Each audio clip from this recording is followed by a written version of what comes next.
whenever a family has a child with an illness, you never know where that journey's going to take you. And we always prayed for a miracle.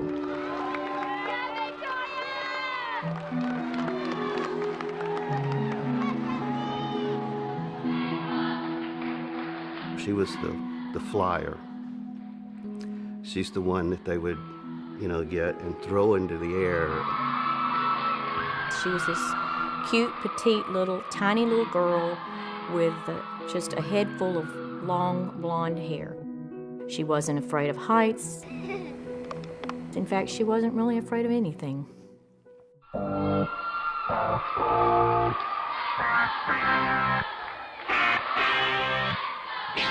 I've got a story just like anyone else. A wise man said, this too shall pass. Oh yeah. Come on, I'm gonna go all the way this time. Flying, never coming down. Gonna reach the stars. I'm going high. We had noticed she had just gotten weak. I said, what's the matter with you? I said, you're a tumbler. You can tumble and do backflips, without knowing. And it progressed from that to she fainted a couple of times. And we thought it was, she's got a virus or whatever. So I took her into the doctor the next day, and they immediately sent us to Texas Children's Hospital. She was just, from the moment I met her, she was about 11 years old, she just had a sort of magical presence about her, and nothing would keep that girl down. Victoria was diagnosed at the age of 11 and a half with acute lymphoblastic leukemia. The cure rate for leukemia is the 80%. When Victoria was told that she had cancer, that's the only time we saw her cry. And Dr. Dreyer walked in and told her that 80%, 85% rate cure. So Victoria accepted that. She said she wasn't worried anymore. In today's world, we cure, go away forever, about 80% of children. In 1965, we cured 5% of children. So the improvement is unbelievable. And Victoria actually had a particular subtype of ALL that the cure rate should have even been better than that. Victoria's treatment was to take 2.5 years. And at the end of 2.5 years of chemo, Victoria was to be finished with her treatment.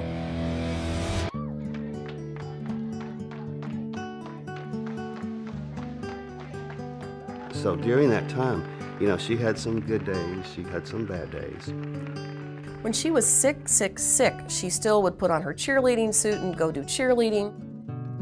I have lots of pictures and important memories in my office, and one of the ones that I get to see every day is my beautiful picture of Victoria as an angel at our Camp Periwinkle. I'm the camp doctor. I've been the camp doctor for 20 plus years, and I took a little girl who was suffering from cystic fibrosis and cancer, and she was in Tori's cabin. But Victoria would come around 11:30 in the morning, 12, get this little girl all ready for the day's activities for the afternoon. And she got this little girl ready to go to the dance. I will never forget that little girl at that dance. What a wonderful support Tori was, because without Tori, this little girl would never have had the camp experience that she did. She feels great. How does my heart sound? It's a little off. It kind of sounds like a bunny. I like bunnies. Oh, you like bunnies? I love them. Okay, you're good. Okay, thank you. Now I'm going to hand this over to Dr. Frickback and see what she has to say. Well, what's your name again? My name is, Bunny McBunkbunk. Well, Bunny McBunkbunk, today our breaking story is about a little dog named Arfie. Let's ask Arfie. In 2005, Texas Children held their first radiothon with the Children's Miracle Network Hospital, and that's where we met Doc. We were doing a radiothon at a radio station in Houston, Texas, and she was the kind of kid that you could hear her coming long before she got to your soundproof studio. She was very full of energy. She was just 10 or 11 years old and was already considered a long-term survivor of leukemia. Here she is, lying up in bed, tubes connected to her. She didn't go and cry about it or bemoan her situation. She was around to try to visit these other kids to make them feel better. And I think that's the legacy of her. At the end of 2.5 years, when Victoria's treatment was over, they performed another spinal tap and a bone marrow test. The Dr. Dreyer called us. I remember it was a Thursday, and she said, "I cannot believe this, but Victoria has relapsed." Because of the seriousness of her relapse, they told Victoria that her next option was to receive a bone marrow transplant. Our community really rallied behind our family and our church. You know, we even had signs, "Pray for Victoria." So it wasn't just our family, it affected everybody. And she made it through, and 9 months later, she relapsed again. Joellen called me, and she had just the worst news ever, and that is that Victoria's cancer had returned. So this was 3 times she was told that she had cancer. And so we began another journey to receive a second bone marrow transplant. Victoria at that time decided she was going to fight and entered the hospital for what would turn out to be an extremely long stay, many, many, many months. And so as a result of this extended stay, I saw that there wasn't as much for her to do as you can stay placated with as a young person. And he asked her at that time, he said, "Victoria, do you like to play video games?" She said, "I love to play video games." So I put the word out to a website that I worked with called Sarcastic Gamer, and the online community responded in droves. What I expected to be a couple of games that might come from here and there instead turned out to be things coming from all over the world. And we started receiving boxes of games. We had games that came in from Asia and Europe, and He was receiving games from all over Texas, all over the United States. so much so that it became sort of overwhelming. Tori had to end up giving it away to other kids who were also stuck in the hospital. She was the one to go around to be that extra person for all these other children.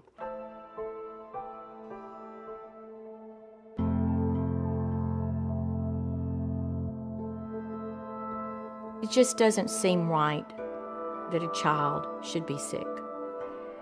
It's not right that a child stay in a hospital and that they're confined to the hospital and their 4 walls and they're not experiencing the other things that children are doing. She couldn't be around other people that could have any infections. You know, when she was out, she had to wear her masks. During this time, Victoria contracted a fungal infection, which is from a very low immune system, and she had little to no immune system left. And I asked her what she wanted for Christmas, and she said, "I'd really just like to get out of this hospital and go see Christmas lights. Christmas lights are something my family and I go see together all the time, and I can't even leave to go see Christmas lights." We knew that during the final stages that we weren't going to have Victoria with us much longer. We were only outside for about 10 minutes, but it was a very special 10 minutes. It wasn't a lot of talking. We just looked at lights.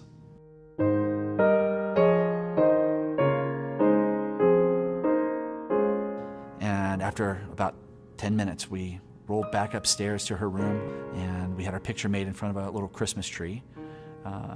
And I said goodbye. And that picture is one of my most prized possessions because it was taken just moments before I saw my friend for the last time. And Victoria passed away before I could get back to see her. The miracle that we received was that we had her for the time that we had her.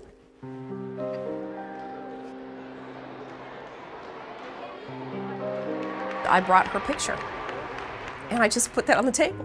And I said, you know, this is what we look at every day during this radiothon, during this campaign.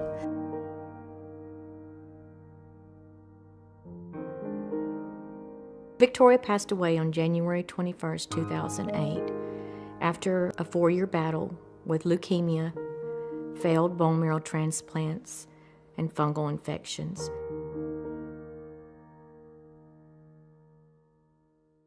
It was as a result of Tori's death, sitting at her funeral, that I made up my mind that I needed to be doing this, not just a couple days a year with a radiothon, that I needed to be doing this with my life. Doc wanted to do something special for Victoria, in memory of Victoria. And he came up with a fundraiser called Extra Life. And this fundraiser would be for the gaming community.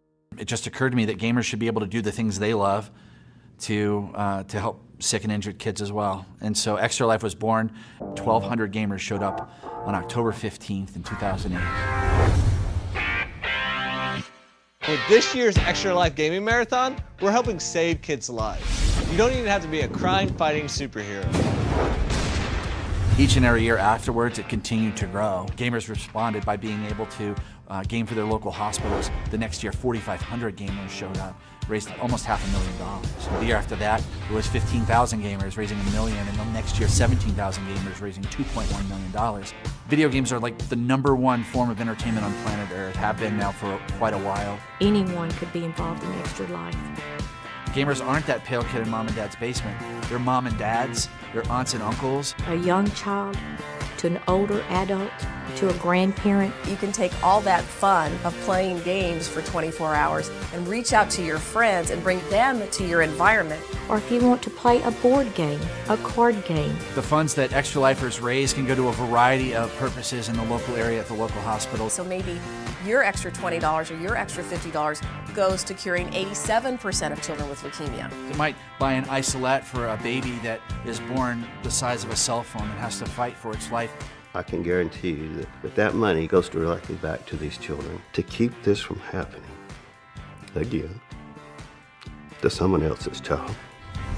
Getting involved with Extra Life is really simple. You just have to go to the website at extra-life.org, put in a few details in there, join a team if you'd like to, or create one. After that, it's as simple as fundraising with your friends and family. Let them know why you are doing this. They should know that the money you raise is going to stay local in your community. We never will truly lose Victoria because she will live for all of us through this.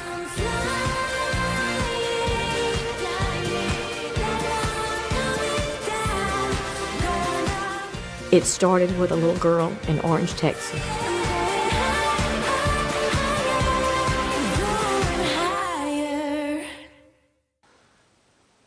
And I think that's all we have to say for today. All we have to say today, so So we'll see See you you tomorrow later at on news at whatever time it is.